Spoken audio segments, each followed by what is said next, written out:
ক্রিজিন, এটা WP 70%, এটা আলুর আগাছানাশক স্প্রে।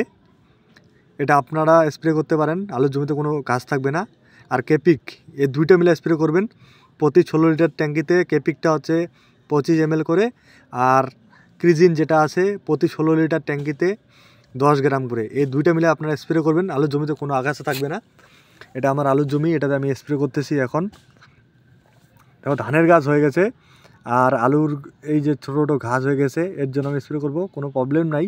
কিন্তু আপনারা কখন স্প্রে করেন, যখন আলু গাছ যখন বেরোবে, এরকম একটা দুটো করে বেরোবে, দেখতে পাচ্ছেন ছোটো ছোটো গাছগুলো, তখনই স্প্রে করবেন, তাহলে আলু গাছে কোনো প্রেশার পড়বে না। আর বড় হলে স্প্রে করবেন না।